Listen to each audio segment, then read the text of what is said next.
Assalamualaikum warahmatullahi wabarakatuh. Bapak, Ibu, Saudara yang saya hormati, melanjutkan kuliah kemarin, hari ini kita masih berbicara tentang inflasi. Dari kuliah terdahulu kita sudah mengetahui bahwa definisi atau pengertian inflasi adalah kenaikan harga barang dan jasa secara terus-menerus. Tapi pengertian terus-menerus ini secara statistik itu dibatasi dalam kurun waktu tertentu, bisa bulanan, bisa tahunan. Nah, kadang BPS menyebut barang dan jasa itu sebagai komoditas. Angka inflasi hanya dihitung dan dikeluarkan oleh Badan Pusat Statistik ya, BPS. Langkahnya antara lain, satu, BPS menetapkan komoditas barang dan jasa tadi untuk mewakili jutaan jenis. Jadi kan tidak mungkin mengamati jutaan jenis barang dan jasa. Jadi dibatasi jumlahnya. Nah, ada patokannya. Nah, yang diamati juga di beberapa kota terpilih. Ya, jadi tidak seluruh kota Indonesia, tapi kota terpilih yang dianggap mewakili seluruh kota di Indonesia.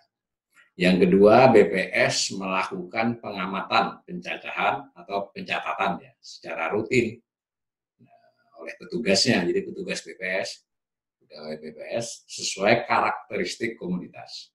Kalau secara rutin, secara komoditas itu ada yang mingguan, ada yang harian bahkan, tapi tidak tiap hari. Harian dalam pengertian seminggu beberapa hari. Ada yang mingguan, ada yang 2 mingguan, dan ada yang bulanan.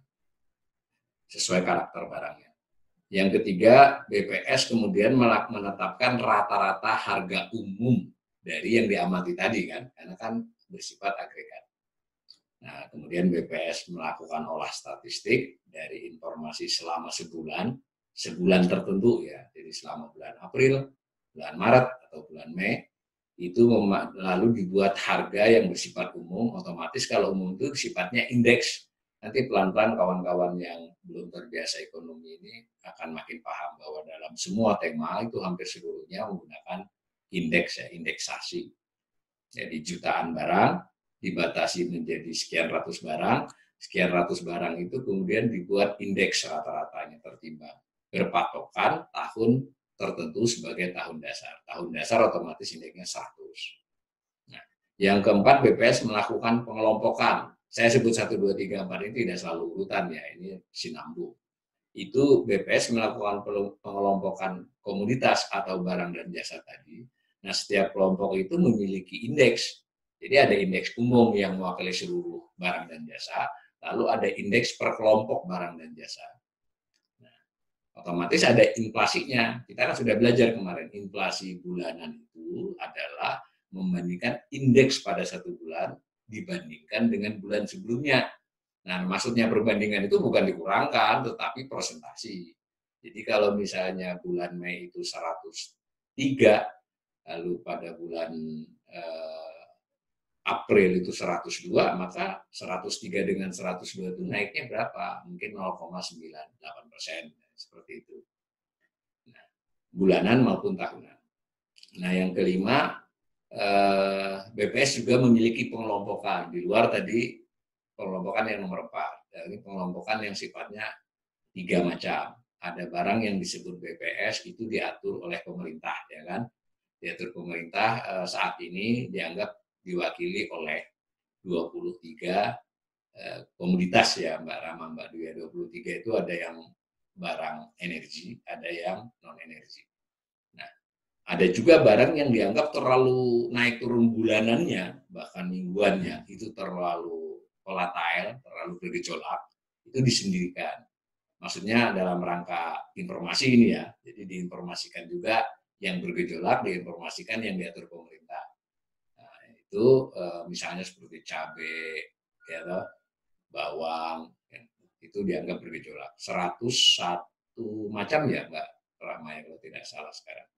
Nah, sisanya yang sekitar 711 itu disebut inti ya, komoditas inti. Jadi komoditas yang di luar 2 tadi. Nah, saat ini BPS memakai tahun dasar 2018. Jadi harga tahun 2018 secara rata-rata disebut 100 gitu. Jadi semua 100. komoditas inflasi IHK umumnya 100, IHK masing-masing kelompoknya 100, gitu ya. Nah, ada 835 macam komoditas yang diamati, ada yang mingguan, ada yang bulanan, ada yang sebulan 2 kali tadi, di 90 kota. Terus-menerus itu nggak pindah kotanya. Nah, dahulu sebelum ini, itu BPS memakai tahun dasar 2012. Barangnya sih lebih banyak sebenarnya, 859, jadi sekarang lebih sedikit. Tetapi kotanya lebih sedikit, 82 kota. Nah, kalau pakai itu tahun dasarnya 2200 itu disebut EHK-nya 100. Nanti pelan-pelan kalau saudara nanti melihat di data BPS itu mudah kok ini dipahami. Jadi pengelompokannya seperti itu ya. Nah, seperti saudara-saudara lihat, ini yang harus dipahami. Yang grafik kiri yang oranye, nah itu ada data 2013 sampai 2019. Yang oranye itu menunjukkan indeks IHK, indeks harga konsumen. Sebagaimana biasa, lihat ya, batang yang paling kanan ada angka 139,07. Nah, itu sebetulnya dibandingkan dengan tahun 2012, kan tahun dasar 2012. 2012 100, sekarang 139,07. Itu kalau dalam keseharian bisa diterapkan. Jadi kalau kira-kira di tahun 2012 harga barang itu 1.000, maka di akhir 2019 harganya kurang lebih 1.390, 1.400 lah. Nah, kan sebetulnya yang dihadapi oleh konsumen itu kan harga, bukan inflasi. Nah, inflasi itu adalah perubahan dari bulan ke bulan atau dari tahun ke tahun. Sedangkan indeks itu terakumulasi. Jadi kalau misalnya 2012 tadi harganya 100, kemudian pada tahun 2013 harganya menjadi 112, kemudian 2014 menjadi 119 gitu loh. Nah, itu saudara bisa membayangkan komoditas, apakah itu misalnya seikat bayam, atau saudara bayangkan satu potong baju yang sama, itu bisa diindeks kan sebenarnya. Nah, maka kita punya dua cara untuk menganalisis. Kita bisa lihat garis biru di grafik itu ya, yang menunjukkan tingkat inflasi. Misalnya yang paling kanan lagi kembali 2,72%. Itu berarti secara umum jutaan barang tadi yang diwakili oleh, kalau pada tahun 2000 ini kita masih pakai tahun dasar 2012, jadi 859 komoditas kan yang diamati di 82 kota, itu rata-rata kenaikannya 2,72% dibandingkan 2018. Jadi itu mudah. Yang 139,07 yang oranye itu adalah IHK 31 Desember 2019. Yang oranye di sebelahnya 135,39 itu adalah IHK Desember 31 Desember ya pakainya ya, Desember 2018. Nah, maka inflasinya 139 dibandingkan 135. Dibandingkan itu berarti dikurangi dikali 100% kan, selisihnya naik 2,72%. Hitung saja nanti sendiri. Nah, begitu berturut-turut ke belakang. Nah, maka buku teks jarang membahas, tapi saya sampaikan di sini. BPS juga jarang mau bicara ini. BPS biasanya bicaranya inflasinya saja, jarang bicara IHK-nya dalam narasi ya. Tapi datanya diberikan. Saudara-saudara, saya ajak membayangkan, berarti sebenarnya barang dan jasa di Indonesia selama 7 tahun, ya enggak? Dari tahun 2012 sampai akhir 2019, itu 7 tahun kan? Terjadi kenaikan kurang lebih, 139 dibandingkan 100, benar enggak? Berarti kurang lebih 39%. Nah, kita sederhanakan 40% lah.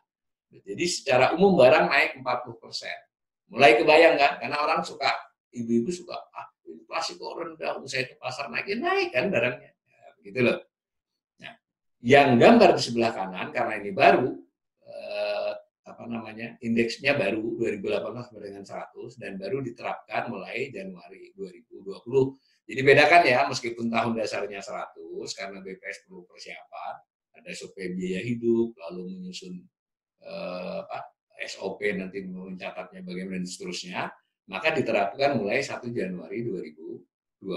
Maka 5 bulan ini indeksnya jadi beda dengan yang oranye kan, seolah turun kan, padahal bukan itu maksudnya, tapi karena indeksnya mulainya dari 100. Tentu kita bisa, kalau sudah mulai ahli, saudara-saudara bisa menyesuaikan indeks dengan tahun dasar yang sama bisa.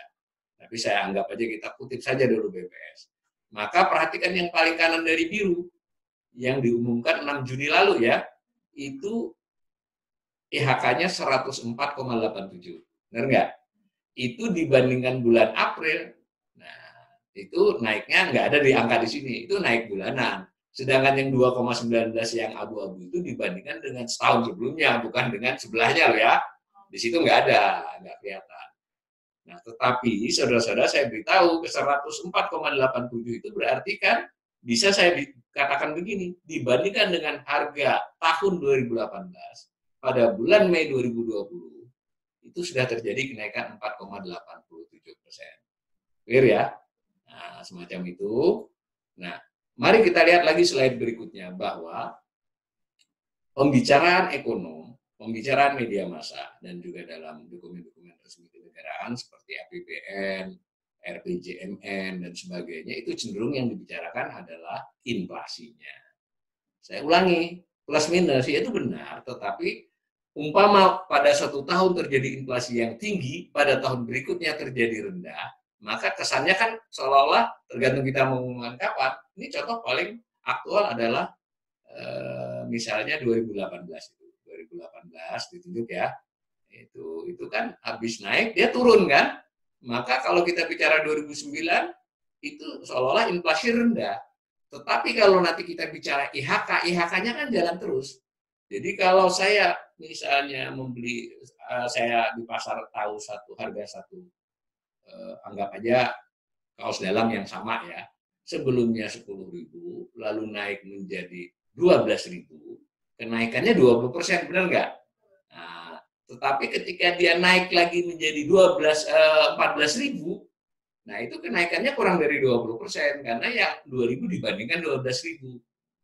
Apalagi kalau cuma dari 10.000 menjadi 12.000, berarti 20%, naik lagi 12.500, maka inflasinya hanya 500 dibandingkan 12.000 kan, kurang hanya 4%, kurang malah 4. Nah, maka inflasi itu plus minus, informasinya terlalu membatasi pada kurun waktu tertentu, tetapi tetap penting untuk analisis. Nah, karena itu saya ajak kita menganalisis dua-duanya, inflasi dan IHK-nya. Nah, maka gambar ini menunjukkan inflasi. Ada 2 kelompok dari 7 kelompok. Pada tahun dasar 2012, BPS hanya memakai 7 kelompok ya Mbak Rama ya. Pada tahun dasar 2018 memakai 11 kelompok. Nanti kita perlihatkan. Nah, ini kita ambilkan contoh 2 kelompok, yang oranye dan yang abu-abu.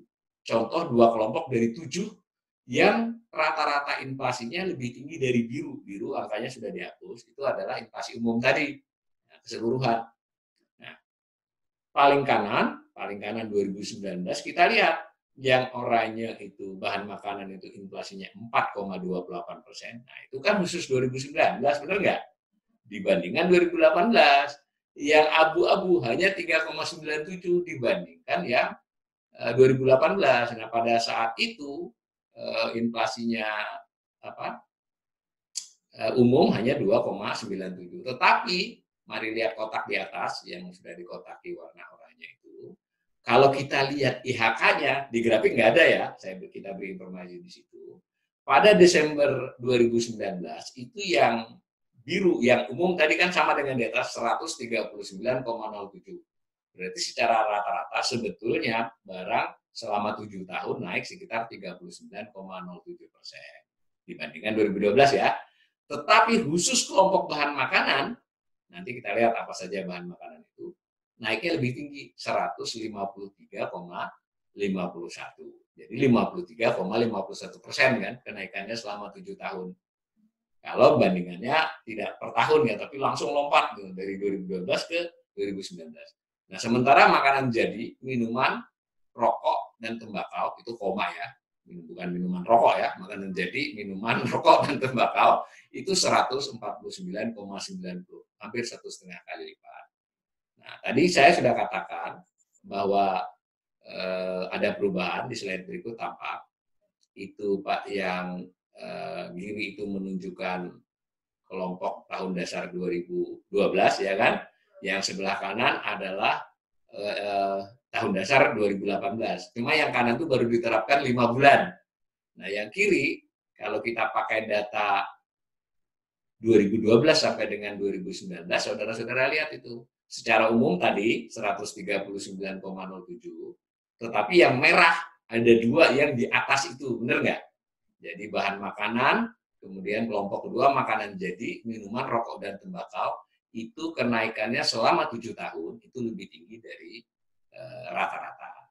Tapi dia masuk dalam hitungan rata-rata loh ya. Nah, 5 yang lain itu lebih rendah. Nah, sementara untuk yang 5 bulan berjalan, yang kanan, itu sementara selama 5 bulan ini yang lebih tinggi dari rata-rata cukup banyak. Itu dari 11 ada 1, 2, 3, 4, 5, ya kan? Yang 7 lebih rendah. Nah, ini mungkin masih apa? Masih umum ya. Kalau nanti kita sebagai ekonom, kita kalau bisa tertarik lagi dengan yang lebih detail-detail kan. Sayangnya memang tidak seluruh data detail ketika disediakan BPS. Kita mungkin harus menunggu atau datang ke BPS meminta sebagai peneliti atau menyurati, bolehlah. BPS kita ini menurut saya termasuk cukup akomodatif lah, suka kasih kalau kita minta baik-baik. Nah, slide berikut kita ambil contoh, karena data yang tahun 2000 dasar 2018 baru sedikit kan, mari kita melihat yang data yang berjalan 7 tahun saja, yang dari 2012 sampai Desember 2018. Nah, itu mari dilihat. Tadi kita sudah tahu ada 7 kelompok, itu masing-masing terdiri dari sub lagi. Nah, bahan makanan misalnya terdiri dari 11 kelompok sub ya. Nah, makanan jadi terdiri dari 3. Perumahan, air, listrik, gas, dan bahan bakar terdiri dari 4. Sesuai namanya itu. Kesehatan ada 4 dan seterusnya. Nah, ini saya ambilkan contoh berapa? 1, 2, 5 kelompok ya dari 7. Karena ini soal biar gampang dilihat saja. Ini mudah kalau nanti saya beritahu buat yang mau nyambung perkuliahan, nanti kita akan perlihatkan ini ada datanya di BPS. Nah, mari kita lihat yang bahan makanan tadi. Ditunjuk ya Mbak Ramaya, bahan makanan itu kan tadi 153,51 IHK Desember 2019-nya. Jadi kalau dibandingkan saya ulangi lagi, dibandingkan 2012 berarti kan dia mengalami kenaikan 53,51%. Sementara barang keseluruhan cuma 39. Nah, tetapi di antara bahan makanan itu tidak sama juga. Nampak yang merah-merah itu lebih tinggi. Mungkin ini menarik buat ibu-ibu ini informasinya. Ternyata, lihat yang merah ya, dari berapa itu 11 itu, ada 4 yang lebih tinggi dari rata-ratanya di bahan makanan. Dan yang tertinggi itu adalah bumbu-bumbuan. Karena murah mungkin ya. Jadi itu loh, hebatnya ekonomi itu. Ya mungkin buat publik bumbu naik dari 1.000 jadi 2.000 kan nggak kelihatan. Tapi kalau dari sisi prosentasi, 1.000 ke 2.000 itu kan 200. Benar nggak? 200. Nah, jadi bumbu-bumbuan itu secara umum mengalami kenaikan yang paling tinggi di 7 tahun. Nah, yang kedua juga buah-buahan yang merah di atas bumbu-bumbuan yang merah itu 170%, berarti 70% lebih tinggi dibandingkan 2012. Yang tinggi juga adalah ikan segar maupun ikan yang diawetkan. Nah, kira-kira gitu ya. Nah, begitu juga dengan kelompok kedua, makanan jadi, minuman, rokok, dan tembakau. Itu terdiri dari 3 macam. Nah, itu yang secara umum 149,90, berarti lebih tinggi dari rata-rata nasionalnya. Itu yang paling tinggi, lebih tinggi dari rata-ratanya adalah tembakau dan minuman beralkohol. Jadi rokok itu salah satu yang kenaikannya paling tinggi. Nah, begitu juga ke kanan atas, itu ada perumahan, air, listrik, dan gas, dan bahan bakar. Ini cukup mengejutkan ya, selama 7 tahun, itu kenaikannya lebih rendah daripada inflasi umum, ya kan? Hanya 133,33. Hanya saja khusus bahan bakar, penerangan, dan air, nah bisa dibayangkan ya, itu 164, jadi malah lebih tinggi kan? Jadi nggak, apalagi ini nanti nggak tahu nih, katanya yang ribut-ribut PLN naik, saya belum cek. Begitu juga perlengkapan rumah tangga sedikit lebih tinggi. Nah, di kelompok transportasi, komunikasi, dan jasa keuangan, itu transportasi, komunikasi, dan pengiriman, sarana dan penunjang transportasi itu hampir sama dengan rata-rata inflasi umum. Yang agak mahal, jasa keuangan. Seperti kayak bunga, segala macam toh. Nah, begitu juga di bawahnya ada pendidikan, rekreasi, dan olahraga. Yang merah itu cenderung Yang merah kita kasih merah lebih tinggi dari rata-ratanya. Ya ternyata yang paling pesat kenaikannya adalah biaya olahraga. Masuk akal sebenarnya. Dan gitu ya, untuk memahami inflasi, nanti kita akan lihat di pas kemudian kita juga bisa melihat inflasi antar kota. Tadi kalau sekarang yang diamati 90 ya, sekarang pada tahun 7 tahun kemarin hanya 82 kota. Nah, maka kalau dari 82 kota ini dipilih oleh Mbak Rahma, yang milih saya nggak tahu menau tadi, cuma pesan saya tolong pilihin 20 kota ya nih Mbak Rahma ya. 20 kota mewakili beberapa pulau, acak saja yang lebih tinggi atau lebih rendah dari rata-rata nasional yang mana. Bukan inflasinya ya, inflasinya itu tiap bulan, tiap tahun ya ada yang sama, ada yang lebih rendah. Ini berarti akumulasi selama 7 tahun. Maka kalau dilihat di Sumatera, itu Tanjung Pandan itu lebih tinggi dari nasional. Bengkulu lebih tinggi dari nasional. Bukit Tinggi lebih rendah ya, begitu ya Mbak Rama ya. Kalau Jawa ini ternyata DKI Jakarta itu, itu merah harusnya Mbak, DKI Jakarta sedikit lebih tinggi dari nasional. 139,62, sementara nasional 139,07, ya hampir sama. Nah, yang mengejutkan Serang ya. Serang si Hafid di Serang ya? Oh, Tangerang. Tapi sama tuh, Tangerang juga gede. Serang dan Tangerang, benar nggak saya bacanya Serang? Serang apa Serang? Serang dan Tangerang itu ternyata memang kenaikan harga 7 tahun kemarin itu lebih tinggi. Nah, kemudian Denpasar kan yang tinggi toh. Nah, justru Maumere ini berarti di Nusa Tenggara itu lebih rendah. Nah, yang kanan atas Pontianak juga tinggi, Tarakan tinggi, Palangkaraya lebih rendah. Nah, itu Bulukumba juga harusnya merah tuh ya. Bulukumba Sulawesi juga merah harusnya. Merah, Pare-Pare lebih rendah. Maluku Tual yang tinggi, 159,44. Jayapura juga tinggi, Merauke juga tinggi, Sorong juga tinggi. Meskipun lebih rendah dari nasional ya Sorong ya. Itu yang agak perlu diralat yang Bulukumba, itu harusnya lebih dari nasional. DKI juga lebih dari nasional. Nah, saudara-saudara bisa menyoroti 82 kota, sekarang 90 kota, begitu ya Mbak Rama ya.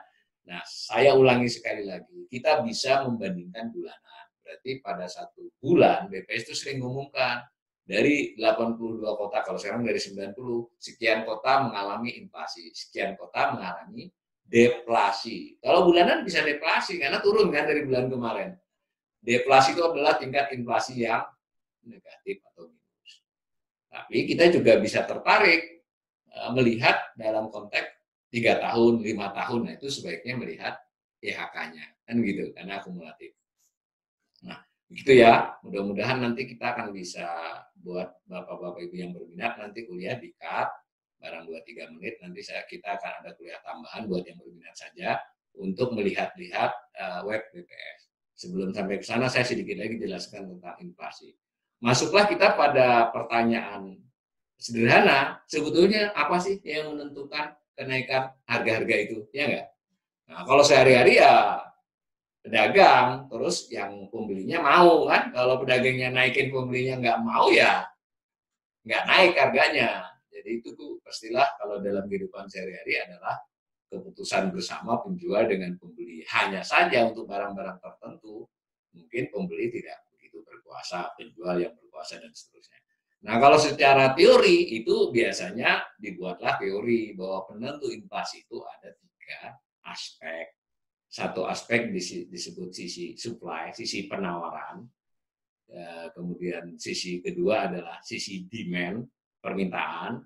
Nah, sisi 3 ekspektasi. Ekspektasi itu ya harapan ya, dugaan. Nah, kalau supply, sisi penawaran itu umumnya terkait dengan beberapa hal. Satu terkait dengan ongkos. Ya, kalau memang ongkos produksi barang tersebut, jasa tersebut naik, maka si produsen atau si penjual itu cenderung akan menaikkan, benar nggak? Tapi bisa juga itu akibat kenaikan karena barang itu tidak diproduksi dalam negeri kan, tapi datang dari luar negeri kan, diimpor ya. Kalau naik impornya, kulakannya naik ya naik juga kan.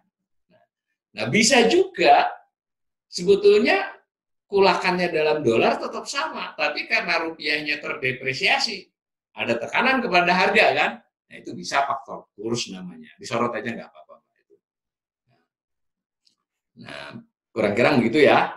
Jadi, nah itu aspek sisi supply ya.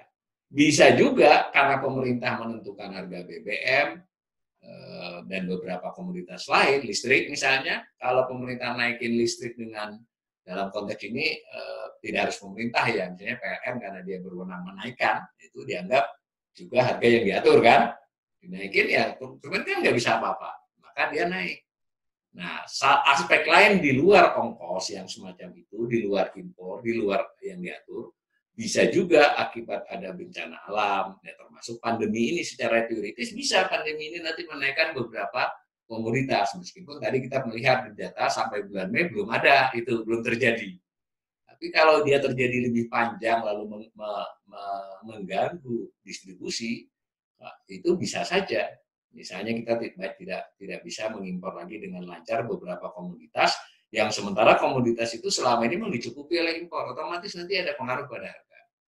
Nah, kalau buat kawan-kawan yang dulu pernah mengalami bencana yang agak besar ya, itu di Jogja, gempa Jogja, atau di NTB kemarin, atau di Aceh, itu mungkin ini juga tahu ya bahwa pernah terjadi kenaikan harga akibat supply. Sederhananya bisa karena supply barangnya berkurang, bisa karena ongkosnya makin tinggi. Itu semua disebut sisi supply yang mendorong kepada inflasi. Di sisi lain juga ada faktor permintaan, demandful inflation kan. Itu bisa karena banyak orang yang pengen gitu loh. Banyak orang yang membutuhkan barang itu seperti kasus masker misalnya beberapa waktu yang lalu. Sebetulnya awalnya kan ketersediaannya tidak berkurang kan, maksudnya produksi ataupun ada yang impor itu ada, tetapi karena permintaannya menjadi 3-4 kali lipat maka terjadi inflasi pada masker gitu, meskipun nggak tepat disebut inflasi karena inflasi harus kelompok ya.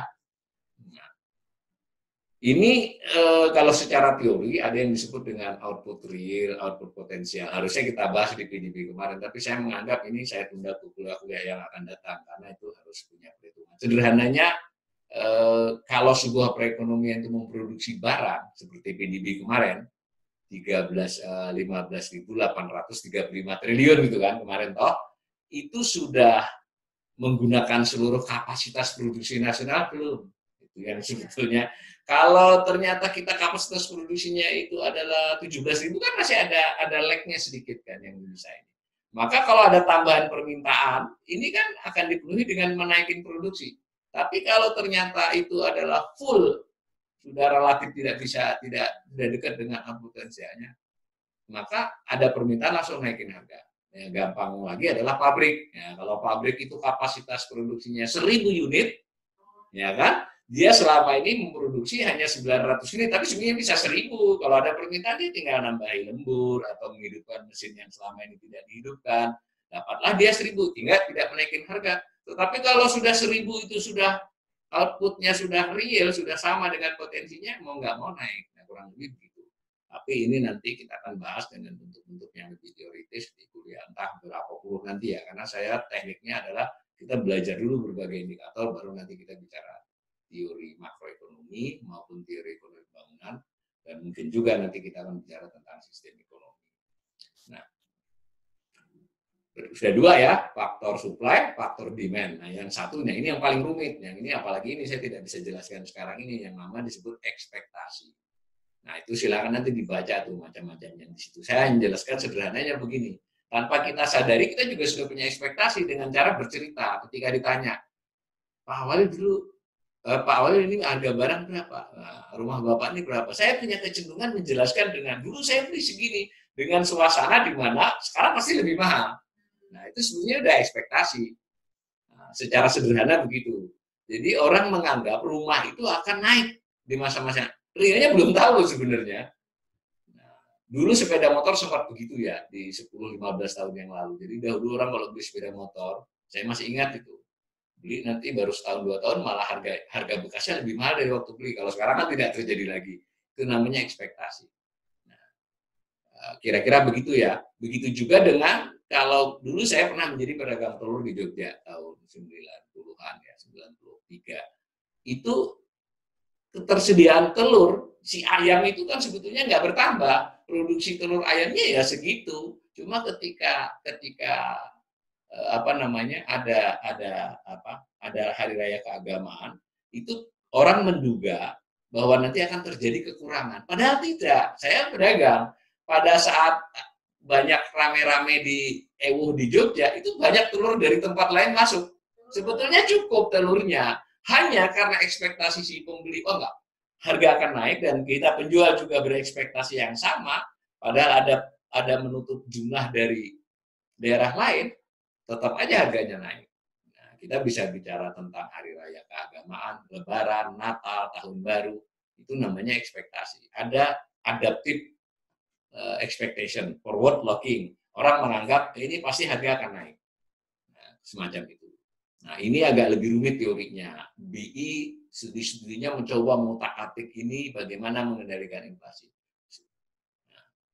Nah, ini juga challenge ya, tantangan ini. Ini juga mengherankan ini. Banyak yang berekspektasi dengan pandemi ini harga-harga akan naik. Sejauh ini belum. Nah, mungkin ada faktor lain, karena kan ada 3 faktor tadi kan. Ada supply, ada demand, ada ekspektasi. Mau diekspektasi naik, ternyata demand-nya nggak ada. Orang nggak kuat beli kan. Nggak bisa juga ini naik. Nah, lalu Bank Indonesia itu punya kerangka teori. Ini diambil dari Bank Indonesia oleh Rahma. Ini juga sama. Ini sebenarnya PR untuk akan dijelaskan di kemudian hari. Ini gambarnya kalau pakai teori. Jadi ada target inflasi yang itu merupakan targetnya Bank Indonesia. Juga ada target di APBN, tapi yang konteks ini target Bank Indonesia. Dia sudah punya studi-studi tentang ke belakang, tentang forward looking, tentang ekspektasi, tentang output potensial, output real yang tadi saya jelaskan tadi ya.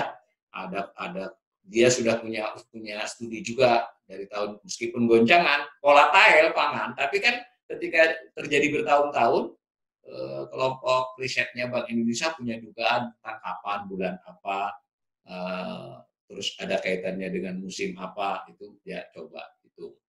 Nah, sehingga mereka memiliki dugaan bagaimana inflasi itu terbentuk melalui macam-macam ini. Begitu ya, tetapi ini memang agak intermediate dan agak bahkan advance, sehingga nanti kita akan bahas setelah kita belajar tentang perbankan, tentang uang, tentang pasar modal, supaya jadi satu analisis makro kita. Untuk sementara saya kira tentang inflasi sudah cukup, saudara-saudara sudah punya gambaran tentang inflasi itu apa. Nah, untuk kuliah inflasi ini kita cukupkan. Begitu, terima kasih. Assalamualaikum warahmatullahi wabarakatuh.